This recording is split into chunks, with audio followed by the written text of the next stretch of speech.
क्या आप आरबीआई की प्रिपरेशन कर रहे हो और ये नहीं जानते कि आरबीआई कैसे आपकी फाइनेंशियल स्टेबिलिटी को फुलफिल करता है?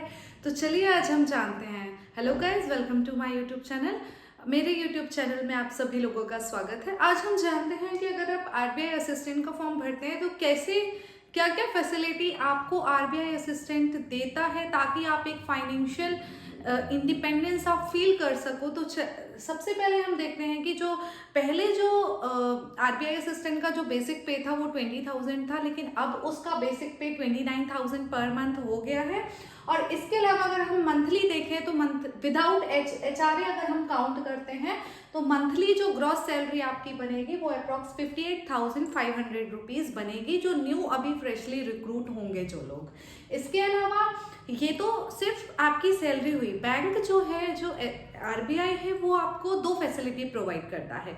या तो वो आपको घर देता है रहने के लिए, बैंक अकोमोडेशन देता है, और अगर आप बैंक अकोमोडेशन नहीं लेते हैं तो वो 15% ऑफ एचआरए जो भी वहां पर आपका लग रहा है, एचआरए ऑफ 15% ऑफ पे, तो ये चीज आपको बैंक अकोमोडेशन के तौर पर आरबीआई आपको देता है। तो आपका जो बेसिक पे हो गया वो 29,000 हो गया, मंथली जो सैलरी हो गई वो आपकी 58,500 रुपीज हो गई।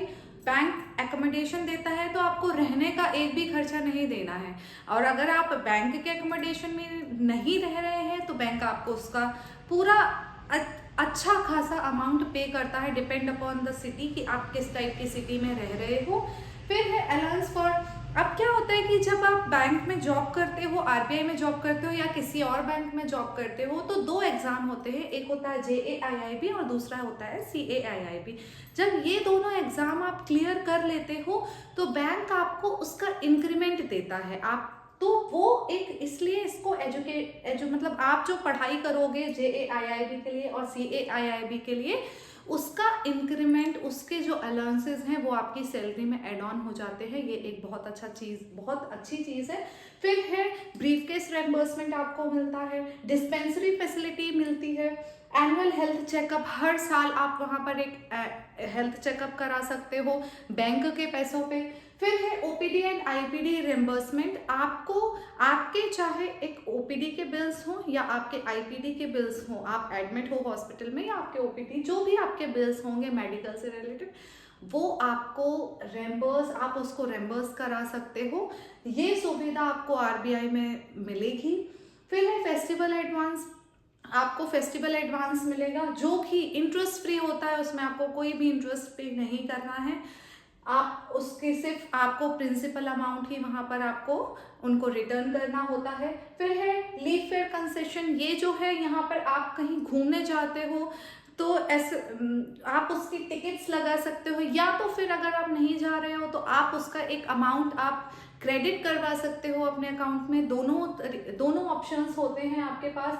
फिर है हाउसिंग लोन और पर्सनल लोन। ये जो लोन मिलते हैं ये बहुत ही कम इंटरेस्ट में लोन्स मिलते हैं। आप अगर आरबीआई के एम्प्लॉय हो तो एक बहुत मिनिमल ईयर की सर्विस कंप्लीट करने के बाद आपको ये फैसिलिटी अलाउ होती है कि आप एक बहुत ही कम रेट ऑफ इंटरेस्ट में आप यहाँ पर हाउसिंग लोन और पर्सनल लोन ले सकते हो। और फिर है कि एनपीएस का जो सुविधा होती है, नेशनल पेंशन स्कीम, ये आरबीआई में आपका हर मंथ आपका ये कुछ अमाउंट आपकी सैलरी से डिडक्ट होकर ये एनपीएस में जाएगा।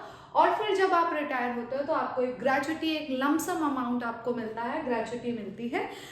तो ये सारे जो अलाउंसेस हैं, पर्क्स हैं, ये सब RBI assistant being RBI assistant, अगर आप वर्क कर रहे हो, आप सभी जानते हो कि आरबीआई असिस्टेंट एक क्लरिकल जॉब है। जैसे बैंक्स में क्लर्क होते हैं तो आरबीआई के क्लर्क को हम आरबीआई असिस्टेंट के तौर पर जानते हैं।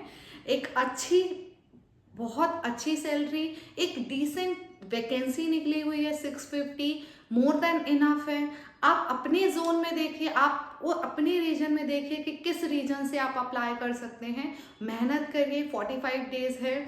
और आई होप आपको ये वीडियो समझ आया होगा। Do like and subscribe to my YouTube channel. Thank you so much.